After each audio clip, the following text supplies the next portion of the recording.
फिर से फसल उगाने का समय आ गया।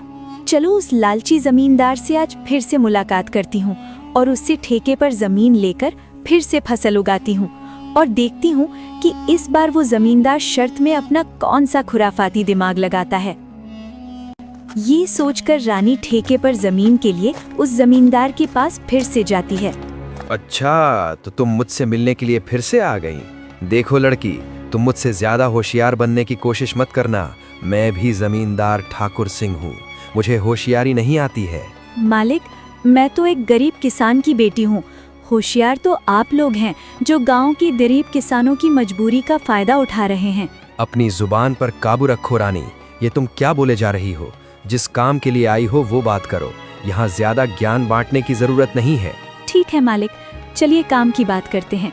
मुझे इस बार भी आपकी जमीन ठेके पर चाहिए। बताइए मालिक, इस बार आपकी क्या शर्त है? हाँ, शर्त तो है। तू खुद को बड़ा होशियार समझती है ना लड़की। इस बार फसल का ऊपर का और नीचे का हिस्सा मेरा होगा और बीच का हिस्सा तेरा होगा। अब बोल, क्या तुम्हें मेरी ये शर्त मंजूर है? बिल्कुल मंजूर है मालिक, जैसा आप कहें। अच्छा ठीक है मालिक, तो अब मैं चलती हूँ, मुझे फसल उगाने की तैयारी भी करनी है। लालची जमींदार की बात मानकर रानी अपने घर चली जाती है और वो फिर से फसल उगाने की तैयारी में लग जाती है और इस बार वो गन्ने की फसल लगाती है। रानी बेटा, इस बार तुमने खेत में कौन सी फसल लगाई है? पिताजी, इस बार मैंने गन्ने की फसल लगाई है। फसल काफी अच्छी हुई है। इस बार भी आमदनी अच्छी होगी पिताजी। ये तो बहुत अच्छी बात है बेटा, तुम बस ऐसे ही मेहनत करती रहो।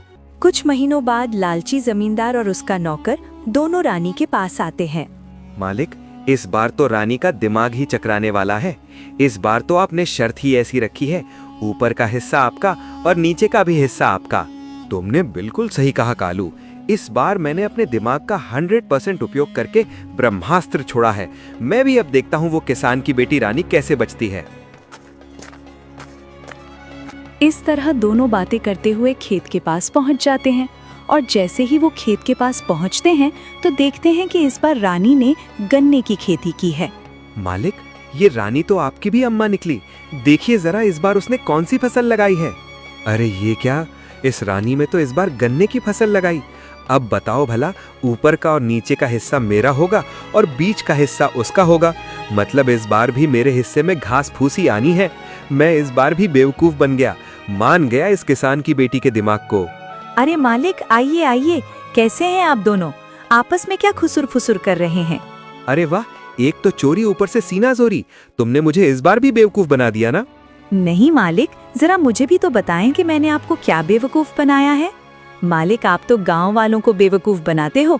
देखिए मालिक, इस बार मैंने गन्ने की फसल लगाई है और आपकी शर्त के मुताबिक इस फसल का ऊपर का और नीचे का हिस्सा आपका होगा और बीच का हिस्सा मेरा होगा।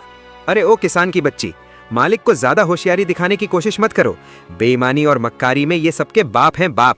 ये खेत भी हमारा है और इसमें लगी फसल भी हमारी है। अरे ओ कालू, बस कर, ज्यादा चिल्लाने की जरूरत नहीं। शायद ये हमारी ही करनी का फल है। हमने गांव के भोले भाले किसानों को बहुत ठगा है और आज पहली बार किसी ने हमें ठगा है। इस लड़की ने हमारी आंखें खोल दी हैं। अब मैं समझ चुका हूँ कि बेईमानी का फल हमेशा बेईमानी ही मिलता है। इसलिए आज के बाद मैं किसी भी किसान को परेशान नहीं करूंगा और सभी किसानों को उनकी मेहनत का बराबर का हक दूंगा। जितनी भी किसानों की जमीन मेरे पास गिरवी है, मैं उनको सारे कागज वापस कर दूंगा और कभी भी उनकी गरीबी और लाचारी का फायदा नहीं उठाऊंगा। मालिक, आपने तो ये बहुत अच्छी बात कही है। एक किसान दिन रात मेहनत करता है अपने परिवार के लिए, मगर ना ही कभी वो अच्छे कपड़े पहनता है और ना ही कभी वो अच्छा खाना खा पाता है।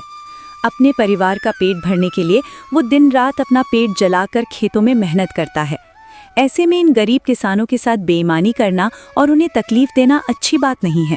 इसलिए इनका हक तो इन्हें मिलाना ही चाहिए। आप इनको इनकी जमीन वापस लौटा दीजिए मालिक, और अभी भी समय है, सच्चाई के रास्ते पर आ जाइए, नहीं तो आपको इससे भी बड़ा नुकसान झेलना पड़ सकता है। इस तरह रानी अपनी मेहनत और होशियारी से लालची जमींदार को सच्चाई के रास्ते पर वापस ले आती है। जमींदार ठाकुर सिंह ने वहां के किसानों की जमीन और उनका पैसा उनको वापस कर दिया। उस दिन के बाद वहां के किसान खुशी खुशी रहने लगे और किसी भी जमींदार ने किसी भी किसान